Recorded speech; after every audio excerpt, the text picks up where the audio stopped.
demonstrating for us. He's the acharya that the Supreme Lord wants to give. It's Brihat Bhagavatamrita also. Same teaching. There's consistency in Scripture. The language may be slightly different. The principle is consistent. What's the intention of the personality of Godhead? What's the intention of the representative of the personality of Godhead? Is to give the personality of Godhead in fullness. That's the intention. And the intention of the receiving end is to receive the fullness of all of that.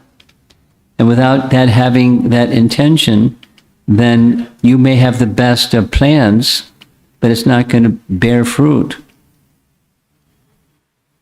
So there we are. There's Hanuman with his foot on Mount Mahendra. He's getting ready to make this giant leap. And he's going to search for Sita. And here's this path, the path of the spiritual master. Charana charite pati. Charanas, Siddhas, Charanas, Gandharvas, they're in this upper region. They're not exactly yet in the heavenly region, in this in-between region. Charanas are those who want to fly in the sky, following previous authorities. Hanuman is not creating his own path. He's following those who have already gone down the same path, the previous acharya's path. That's Hanuman. Even Hanuman, who is holding the ring of Ramchandra in his hand, followed the path. He's empowered. He's chosen. He's simply following. Again and again and again. I gave this example specifically. Tamal Krishna was saying, Prabhupada, you do all these miraculous things. And Prabhupada's immediate reply, I don't do anything miraculous. When you take I'll say it again. When you take full shelter of the purpose of the personality of Godhead in your heart, then that's the amazing thing. You're not doing the amazing thing. It's that force of the will of the superior authority, the personality of Godhead, or representative of the personality of Godhead, and then amazing things happen. The amazing thing is taking shelter of the personality of Godhead and his wish. So be very clear what his wish is, and be the carrier, be the instrument. Nimitta matram savyasachin. It's very simple, very simple. It gets complicated because we have so many other things going on besides the simple. So here's the summary of this first verse. Hanuman, crusher, and that's describing his external characteristics. Here they are, just the translation. Hanuman, he is a Varnana, who raised his head and neck, intending to cross the formidable ocean, a task no one else could accomplish, looked like a majestic bull. No, it's nice poetry. We'll go into it a little bit. A formidable task, crossing the ocean. Not easy, but it was easy. He turned your attention towards that which is important to the personality of Godhead, and the impossible becomes possible. Releasing them from the clutches of Maya, that's not possible. It requires mercy, and if one feels the recipient of that mercy, just like Srila Prabhupada in his prayers at the arrival of the Boston Harbor, the celebrated, spontaneous composition. He made it across the ocean. Now he's at the harbor in Boston, and he's writing a prayer to Krishna. Most of the population here is covered by the material modes of ignorance and passion, absorbed in materialistic life. They think themselves very happy and satisfied, and therefore they have no taste for the transcendental message of Vasudeva. I do not know how they'll be able to understand it. Difficult, very difficult. And how is a guru to accomplish it?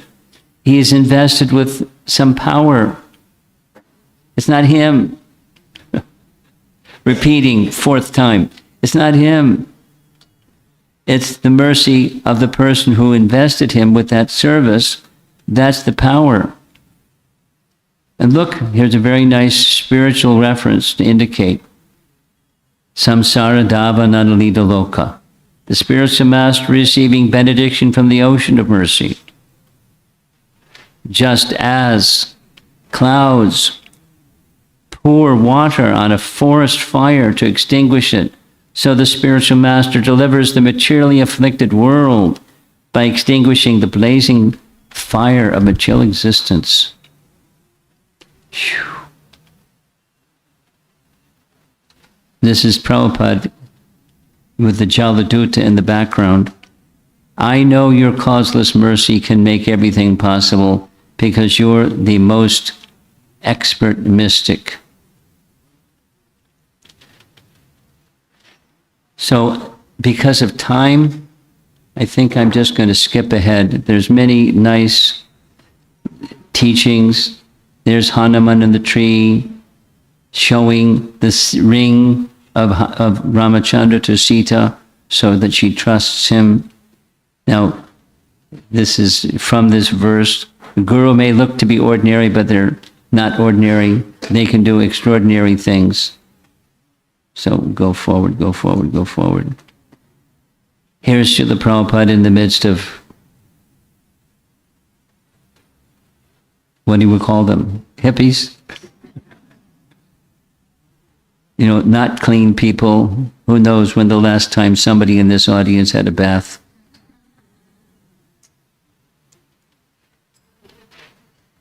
And, you know, undisturbed. Now, he, in his physical stature, Prabhupada was short. And he's in the midst of, you know, tall Western young fellows.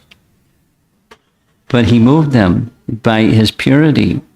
And then as they got to know him, then it wasn't just purity, it was love.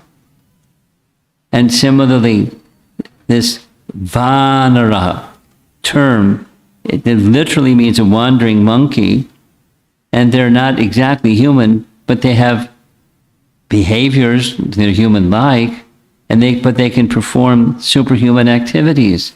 It's in a class by themselves. So a great spiritual teacher is also, in one sense, in the same category. They may look like everybody else, but they're not.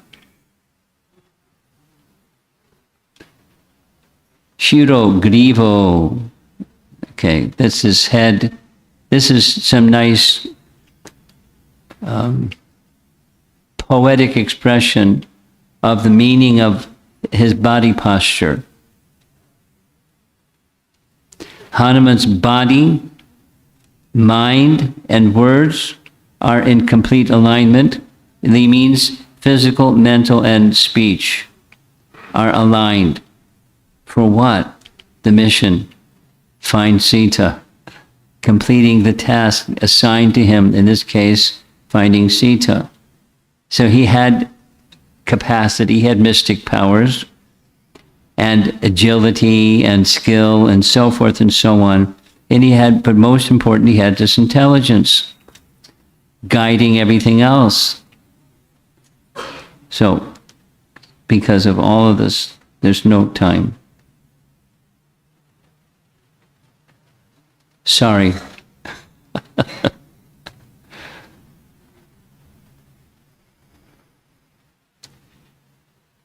Gavam means speech. Guru is the best among speakers, since they speak the truth or eternal knowledge. By power of speech, spiritual masters extricate living beings from the ocean of birth and death. First instruction of nectar of instruction. But fully submissive at the same time to the personality of Godhead. This is a very nice painting of the very first meeting when Hanuman was sent by Sugriva Who are these fellows walking down at the bottom of our mountain? They're carrying bows and arrows. Maybe it's a trick. Maybe it's my brother's trick. Go find out if they're friend or foe. Hanuman, you're very capable. So Hanuman went initially disguised as a Brahmana, and he spoke with such eloquent words, such diction and choice of one word after the next word, so eloquent. And he just disclosed, he could immediately, being in Lord Ramachandra's presence, he could understand his friend. So he disclosed everything about himself. I'm a minister of Sugriva. I've come to check you out. Hanuman, he needs your help, and you need his help. Why don't you go make friendship with him? But he spoke in such manner. Hanuman spoke in such a manner. Ramchandra didn't even speak directly to Hanuman. He spoke to Lakshman. Could you hear his speech? Because who was his teacher? Lord Brahma. Can't do better than that, right? So, and the sun god. Can't do better than that. Unless well versed in Rig Veda, Yajur Veda, and Samaveda for sure, it is not possible for anyone to articulate so well. And Krishna speaks the same thing in Bhagavad Gita. Good, here's the conclusion. This is the conclusion of the first of these 3 verses. And that's it for this evening. Good speech is not an outcome of knowledge. Rather, it's an outcome of realization. Shravanam is the means to effective and potent kirtanam. Transformative kirtanam requires good shravanam. 2 very nice points. Srila Prabhupada said he could speak well because he heard nicely from his spiritual master. Although he said, just like this young fellow, you don't understand English. There's a nice recording. Prabhupada was on a pandal, and it was a Hindi audience, Hindi-speaking audience. So he had kirtan, everyone was on the stage, and now Prabhupada speaking in Hindi. And the American fellows that were on the stage, including Tamal Krishna, started getting a little restless. They looked at each other, looked at Prabhupada, looked at the audience, looked at each other, and they got up and they started to leave because they weren't understanding anything. And Prabhupada told them to stay. Even if you don't understand anything is purifying. Prabhupada said, I would hear my spiritual master speak, but he spoke so high, I couldn't understand everything. But I sat and listened because I had faith. And because he sat and listened with faith, he could understand eventually.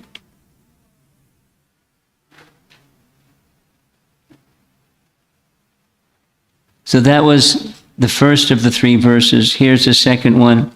Thereafter, having gotten down the mountain, Hanuman, with complexion of a cat's eye gem, and endowed with great strength and resolute intelligence, happily roamed on the grass-covered marshy land that looked like water, again filled with poetry.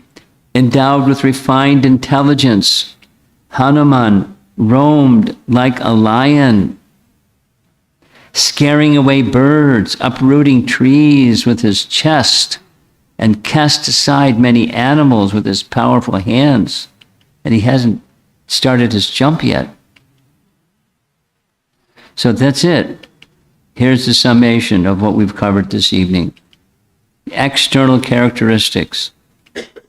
Hanuman raised his head and neck, intending to cross the formidable ocean, a task no one else could accomplish, looked like a mystic bull. majestic bull. Thereafter, having got down the mountain, Hanuman, with complexion of a cat's eye gem, and endowed with great strength and resolute intelligence, happily roamed on the grass-covered, marshy land that looked like water. And finally, endowed with refined intelligence, Hanuman roamed like a lion, scaring away birds, uprooting trees with his chest, and cast aside many animals with his powerful hands. He hasn't begun his jump. He's just preparing internally and externally to do the task of the acharya that he is.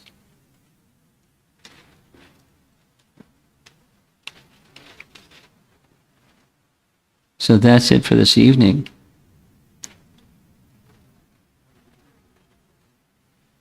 Not bad, huh? I'm early because I skipped a lot of verses.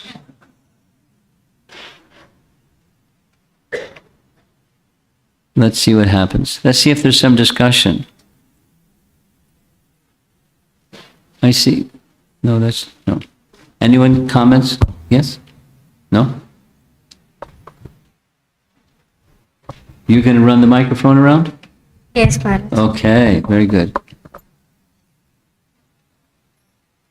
All we need is somebody to raise their hand.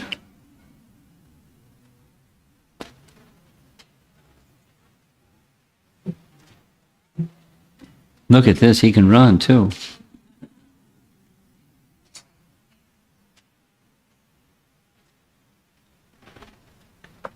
Hare Krishna Maharaj. Thank you very much for the wonderful class.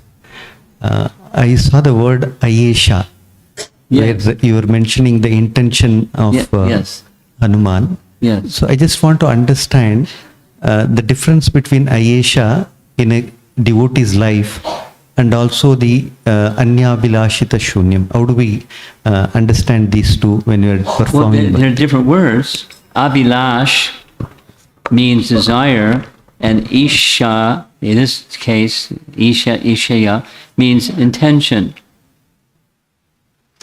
So one's very broad, like I want to enjoy, and then you identify an object that you want to enjoy, and then you take a strategy to get that object so you can be the enjoyer of the object. That's material contemplation.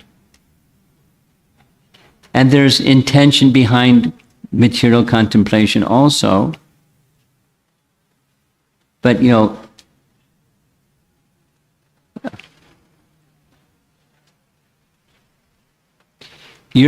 question in particular is, what's the distinction between these two terms?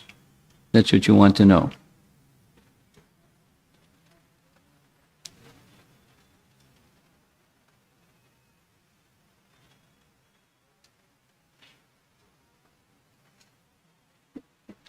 A very nice example to help understand this is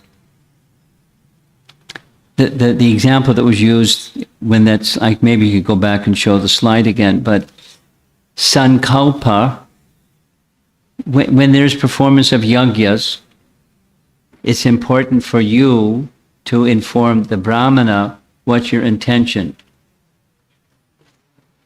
because he'll select mantras to match the intention. Supposing somebody wants wealth, supposing somebody wants health, supposing somebody wants a qualified spouse, those are different sankalpas or intentions. And then mantras can match to help fulfill, and there's the removal of the obstacles to achieve that which you want, but it's achieve what you want. That's the former of the two examples. Now this other term, you're tilting this way. Could you move a little bit? Yeah. Because we're doing this one. I did, like, eye contact is nice because he's asked the question. Now, the other term that you, say it again, the other term is anyabhilashita shunyam, so abhilash.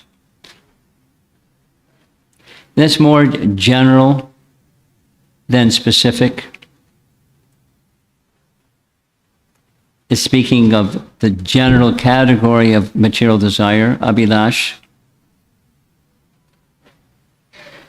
And then there's a particular, I want vanilla instead of strawberry. But ice cream, please. Okay?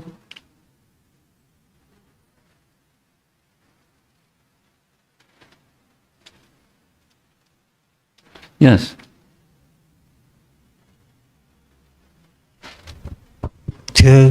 Theoretical question. What is this Mount Mahendra? It is something in Rameshwaram. It's a place.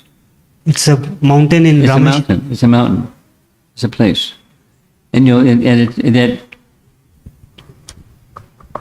there's perhaps somebody in the room that could tell us a little bit more than I can tell you. My understanding is limited, but it's what as it's described here, it's one of the highest mountains in the whole area. Mount Mahendra is one of the highest mountains in that whole area. So Maha-Indra, mountain, is, the king of mountains in that area. So it's a tall mountain, and he climbed that tall mountain. So we're going to hear tomorrow, he went up, he went down, he went back up again. He's like assessing the situation. That's the significance of the place. Because to get to this far distance, he wants a high peak to see where he's going before he goes, and to give a little elevation before he takes off, and all those nice things. That's the significance. Is that okay? Okay.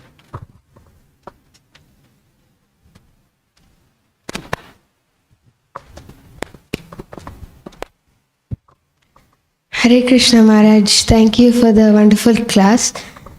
You said that on the path of spirituality, we need to have intention to receive, to get the highest perfection. Yeah.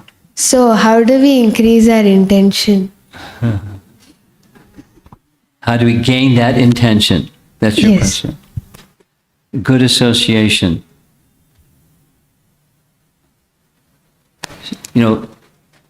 Sangha sanjayate kama. You know the verse from Bhagavad Gita? Yes? Sangat sanjayate kama Kama, lobha. kama. So of course, it's not just today. There are all kinds of yesterdays behind us, but the summation of all the associations that we have had, and with that association, some choices that we've made, it gives us some good intention or not good intention. Let's just take somebody that's good. Supposing they associate with thieves or drunkards or, persons of bad character. By enough association, tendency is to become like them. So it's natural that you should be concerned, and your parents would be concerned, and people that care about you would be concerned to have good association, wholesome association, because it will help reinforce good intention. Now, inside, there's all good intention. In other words, purity is within. Purity, however, can become covered and is covered by modes of nature, and so that pure intention gets colored or covered or distorted. And so the good intention is by spiritual sangha, the spiritual intention becomes more likely. And then you and I and each of us are making moment-to-moment choices about what we're going to do with that good association. And sometimes. So that's the mind. flickering mind. And then to have intelligence that guides the mind, and ultimately the supersoul guides the intelligence, gives one that intelligence. So that's spiritual life. Spiritual life is ideally situated in sadhu sangha, association with persons that have good intelligence, and they're going in that direction, and I want to go in that direction, so I keep sadhu sangha. And then there's qualities amongst the sadhus. So you're making choices. And following with wisdom, following that which is going to take me to the destination, namely take me to Krishna. So that's where you get good intention. It's already there, it's just good association awakens it and keeps it from getting again covered. That is to say, if you start going in a cuckoo direction, good association is going to tap you on the shoulder and say, hey, you're heading for the ditch, what's going on? Oh, thank you. Good association, sadhu sangha. There was somebody with their hand in the back. Who had their hand up in the back?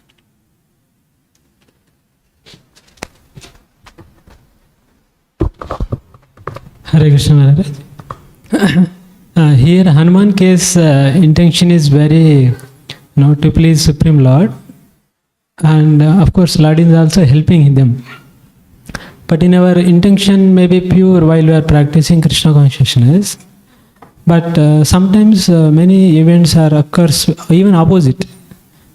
So how do you know in the process whether we are satisfying Guru and Krishna, even though we have good intentions? I have my hearing problem. You can relate?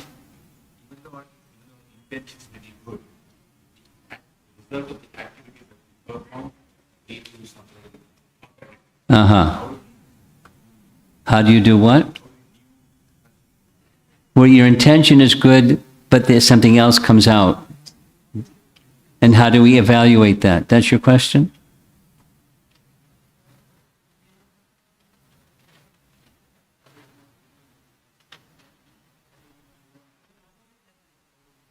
Say it again. We got a echo system here. I have bad hearing, and I didn't put my earplugs in, my hearing aids. So say it again. I can't hear you. Use the microphone. Help. Yes, Maharaj. Ah.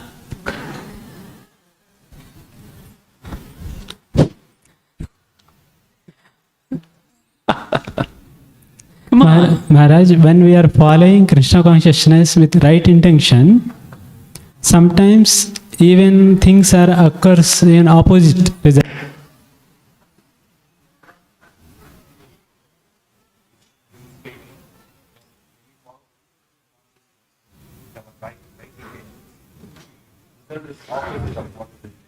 Why do you say that? The result is the opposite. You got the wrong barometer. What's the intention in Krishna consciousness? What's the intention? The intention is, I'll fill in the blank. The intention is Krishna should be pleased. Yes. Now, what's your signal that says Krishna is not pleased if your intention is to please Krishna and that's what you're doing? So the outcome is not,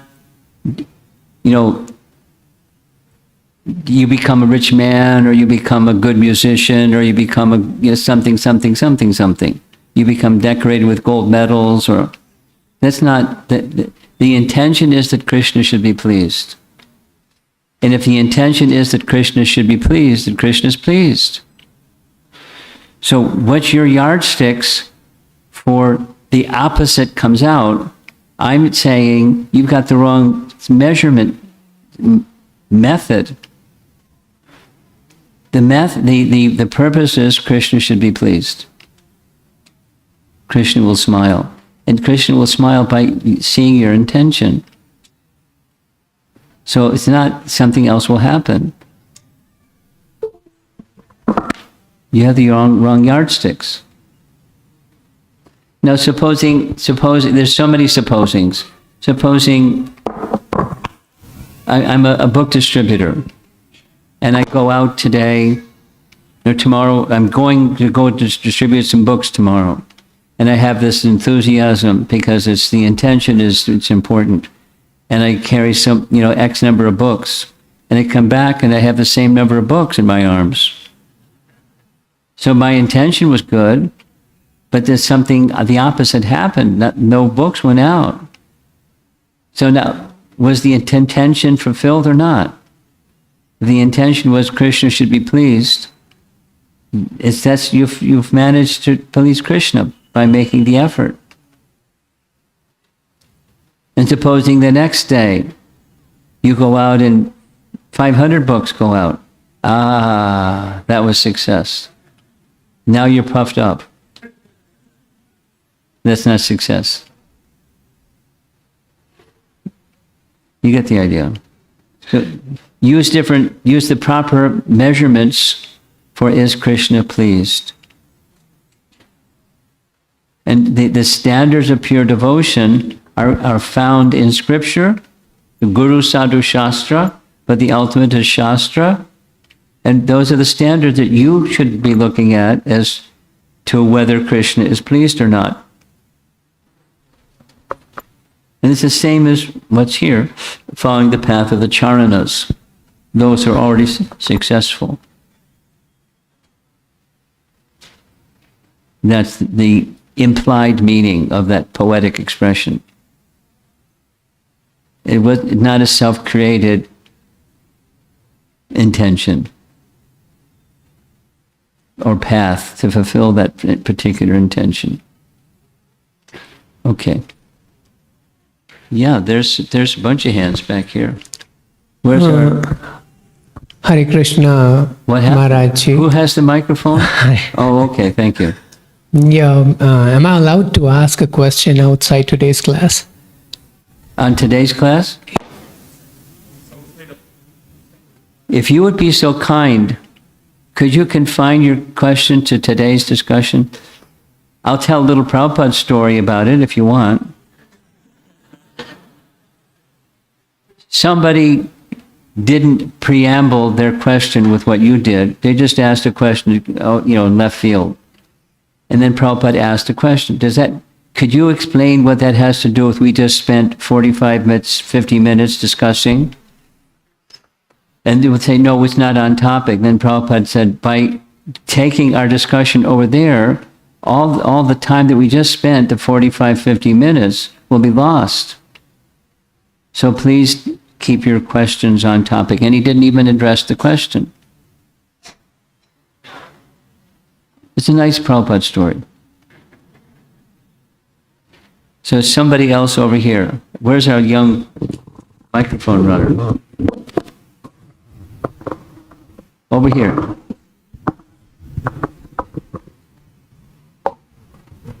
Don't look so bewildered. Come on.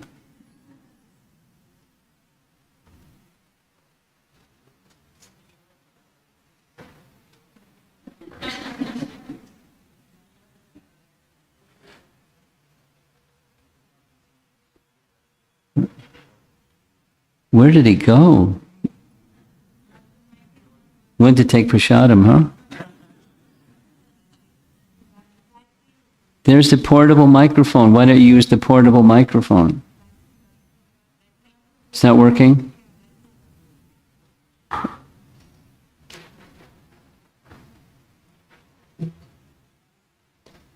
Phew.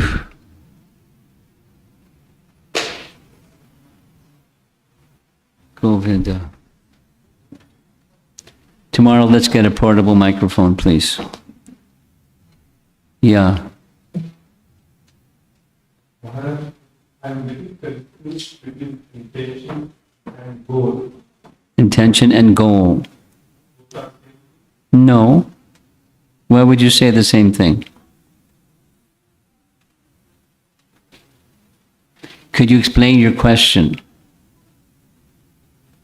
Say the goal or intention, like, You don't see the distinction between the two?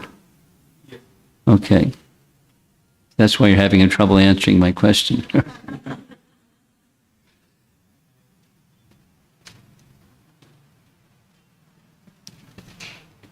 It's not worlds apart. You know, a Venn diagram, you know what that means? There's some overlap, but it's not the same. So the overlap is they look the same, but intention, I like the word sankalpa, it's a nice Sanskrit word. And I gave some examples. Supposing I want to get an A in my exam, that's a very specific intention. You can say that's a goal. So how are they different? Supposing I want money, that's a goal. That's an intention. So the intention is the purpose. The goal is like the end. At the end, you know, the pot of gold. At the end, that's the goal. You know, and what's the purpose of the pot of gold? It's money. It's sense gratification. What am I going to use that money for? If it's the material purpose, then it's sense gratification. So the goal is sense gratification. The intention is how to get it.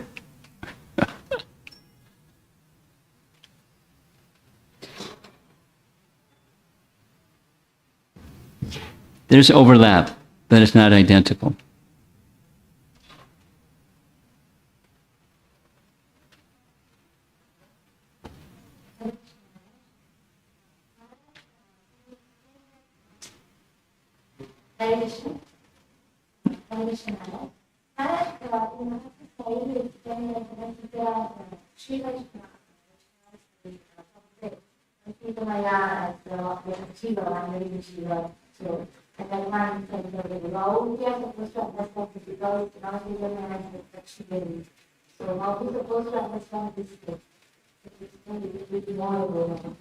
Could you relay what she just said?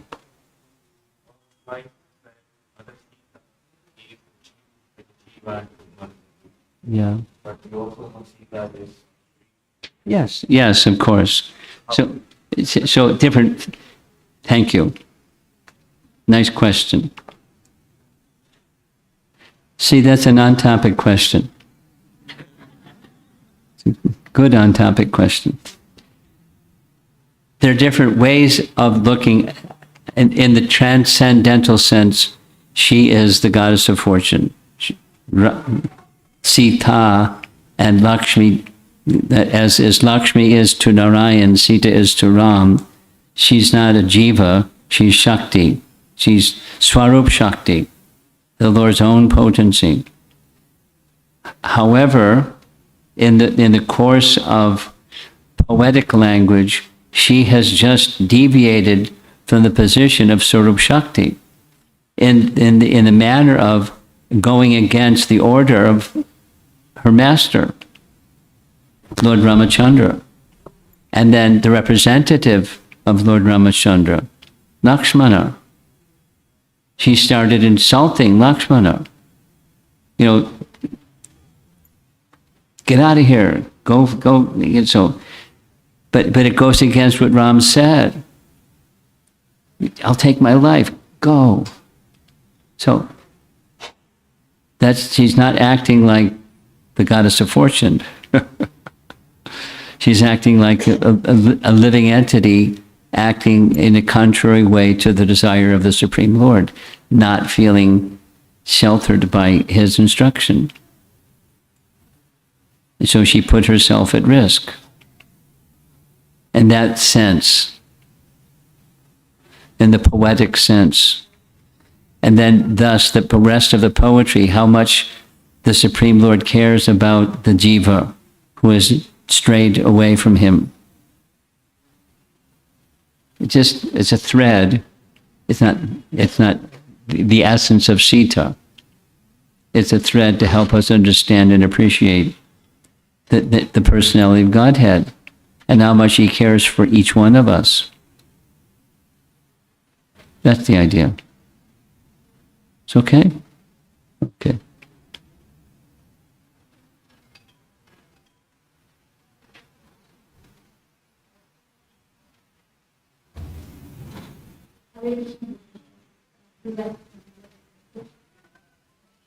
My question, like today, like how Hanuman was got power back by the Hanuman words.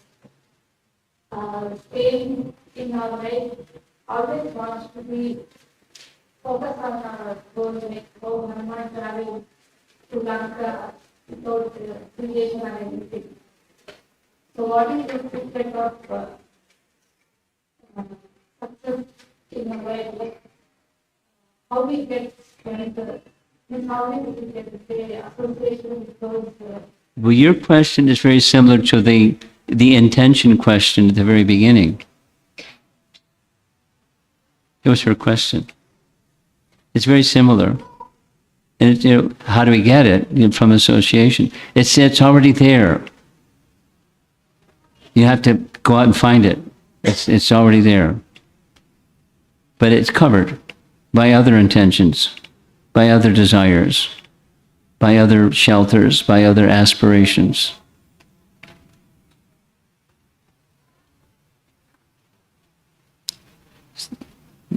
So, and in sadhu sangha, what do? You do with sadhus what sadhus do when you're with sadhus. Bhajana kriya. You hear and discuss exactly what we're doing right now. This is hearing topics about Hanuman, the pure devotee, as the acharya teaching us how to. And we do like him. He's fixed. So we're not fixed. So we just hear about him or from him about his decision making. Tomorrow evening we're going to hear he's reached Lanka and he's contemplating what's next. He's very thoughtful. He crossed the ocean. No, he didn't. That's two more days. That he has obstacles before he gets there. But once he's there, then what? So he's the acharya teaching us how to be very thoughtful while staying fixed on what the mission is, pleasing the personality of Godhead, and not messing it up.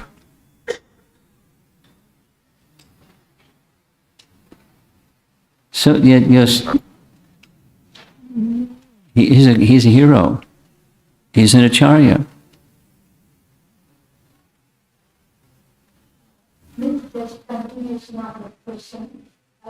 Through spiritual master words, we get that empowerment and we can do services like that. But sometimes it will say like not able to remember where we are there about it like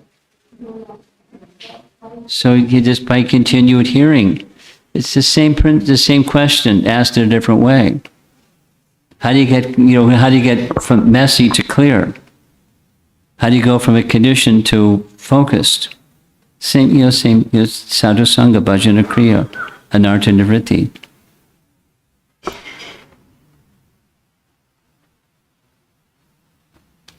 Even when you're asking questions, you're smiling. You're always smiling. You're a nice association for anybody. Even you get a little confused sometimes. You're good association. Okay, anyone else? I saw another hand. They saw two hands. And that's it, and we're going to end. Look at this, it's 5 after. Okay, go for it. Hare Krishna. Thank you for the wonderful thing.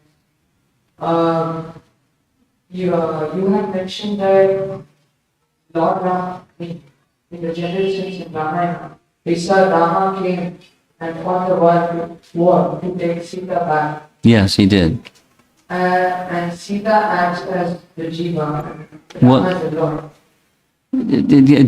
One feature of how to look at her. Yes, okay, go ahead. Continue. Yeah, but when we are practicing consciousness, we know that we are supposed to go back to Godhead, but here Rama himself comes to take you.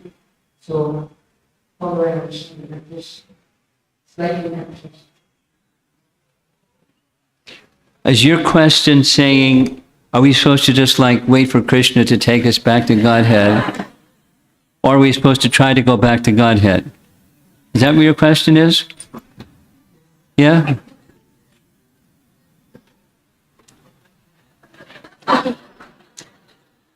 You got a long way, Buster. No, Krishna wants us now. But it's not happening now. So that means Krishna's weak, right? Because if he wanted it to happen, it could happen. If he wants it bad enough, but he must not want it. See, or he's weak. So there's two parts. There's effort and mercy. Yes? Last question.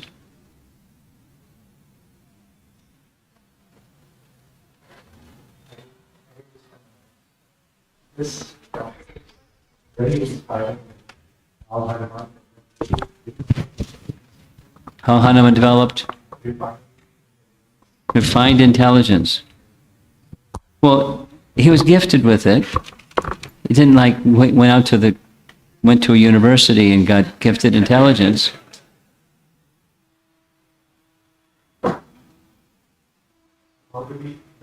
How do you get it?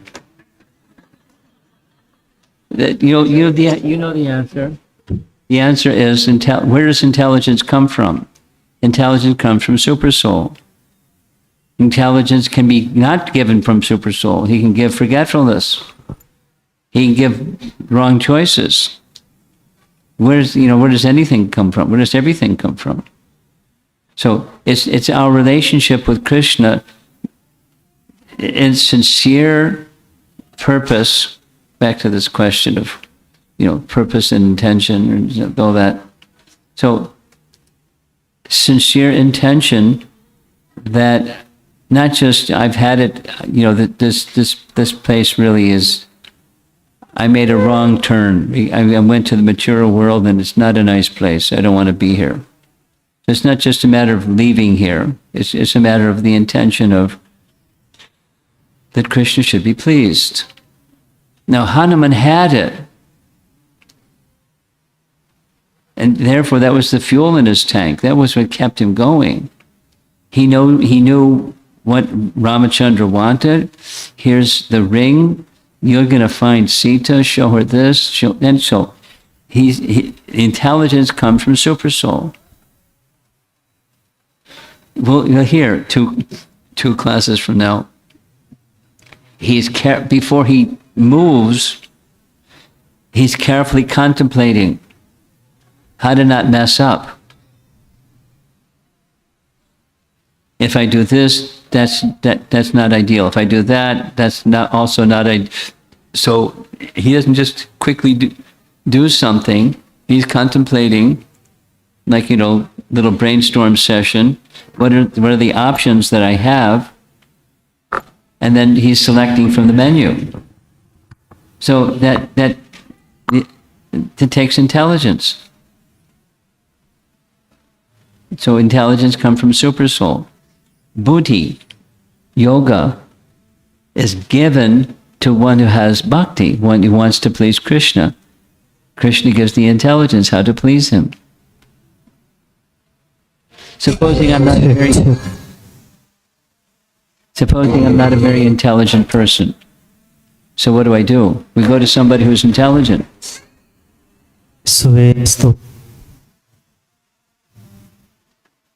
I think it's time to end. They're having a party downstairs.